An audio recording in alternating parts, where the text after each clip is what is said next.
Hello everyone, life influence by পৌলমীর চ্যানেলে তোমাদের সবাইকে স্বাগত জানাই।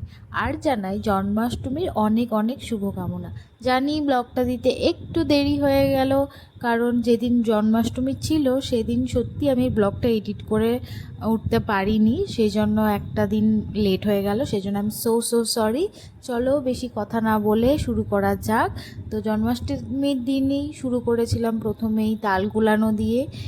আগের বছরের ব্লগটা যারা যারা দেখেছো তারা নিশ্চয়ই জানো যে আমি আগের বছর প্রথমবার জন্মাষ্টমী পালন করেছিলাম, মানে নিজে থেকে একা একা।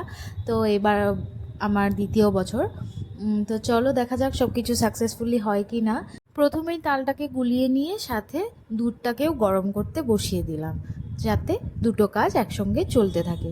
তারপর তালটাকে ছেঁকে নিচ্ছি, ছেঁকে নিয়ে দুধ গরম হয়ে গেলে ওটাকে নামিয়ে নিয়ে এবার তালের ক্ষীরটা প্রথমে বানিয়ে নেব, কারণ কি এটা বানাতে একটু সময় লাগে, তালটাকে ঘন করতে হয়, তারপর যা যা আর কি। তো যাই হোক, তো তোমরা কে কে জন্মাষ্টমী পালন করেছো সেটা কিন্তু কমেন্টসে জানিও। আর তোমরা যারা আমার আগের জন্মাষ্টমীর ব্লগটা দেখেছো তারা হয়তো ভাববে যে ঠাকুরঘরটা কেন এমন লাগছে। ঠাকুরঘরটা আসলে আমি নতুন করে একটা মন্দির সিংহাসন বানাচ্ছি ঠাকুরের, তো সেটা এখনও কমপ্লিট হয়নি দুর্ভাগ্যবশত, সেই জন্য আজকে আমি সেটাকে ব্যবহার করতে পারলাম না। যেদিন সিংহাসনটা বসাবো, পুজো করব, সেই ব্লগটাও তোমাদের সাথে শেয়ার করব। আশা করছি খুব তাড়াতাড়ি সেটাও হবে। গল্প করতে করতে কিন্তু আমার তালের ক্ষীরটা রেডি হয়ে গেছে। এখন আমি তালের যে বড়াগুলো বানাবো সেটার ব্যাটারটা রেডি করছি। যেহেতু আগের বছর আমি প্রথম জন্মাষ্টমী পালন করেছিলাম, সেই জন্য এবছর আমার কনফিডেন্সটা একটু উপরে হয়েছে, কারণ কি আগের বছর যখন সব কিছুটা সামলে নিয়েছিলাম, তো এবারও মনে একটা সাহস ছিল যে না, এবছরও ভালো মতন করতে পারবো। তো তোমরা যদি কেউ নতুন করে জন্মাষ্টমী পালন করছো তো বা করবে বলে ভাবছো নেক্সট ইয়ার, তো একদমই ভয় পেও না, ঠাকুরের উপরে বিশ্বাস রাখো। আমার মনে হয় সব কিছুটা ঠাকুরের উপরে ছেড়ে দিলে আর একটু মায়েদের কাছে শুনে নিলে যে কেমন করে কি করতে হবে, তাহলে আমার মনে হয় সব কিছু ভালো মতনই সম্পন্ন হবে।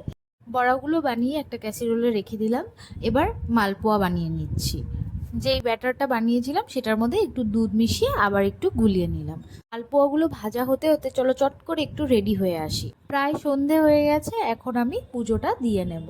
তোমরা তো জানোই আমি ফটো ঠাকুরকে পূজা করি, তো সেই জন্য জলটা আর সেভাবে তো আর স্নান করানো যায় না ঠাকুরকে, সেই জন্য ওই যে জলটা বানিয়েছিলাম সব কিছু দিয়ে সেটা দিয়ে একটু জলটা ছিটিয়ে দিলাম। তারপর ঠাকুরকে সুন্দর করে ঘাগরা পরিয়ে মালা পরিয়ে সাজিয়ে দিলাম।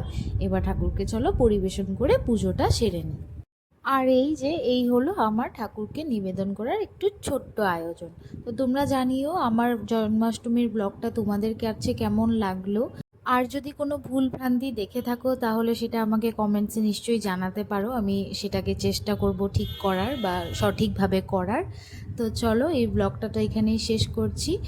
তো এই ছিল আমার বাড়ির ছোট্ট করে আয়োজন করা জন্মাষ্টমীর ব্লগ। তোমাদের ভিডিওটা কেমন লাগলো সেটা কমেন্টসে জানিও। ভালো লাগলে একটা লাইক আর শেয়ার করে দিও। চলো দেখা হচ্ছে পরের কোনো ভিডিওতে, ততক্ষণ টাটা বাই বাই। সবাই ভালো থেকো আর সুস্থ থেকো, আর কমেন্টসে জয় শ্রীকৃষ্ণ লিখে যেও। টাটা।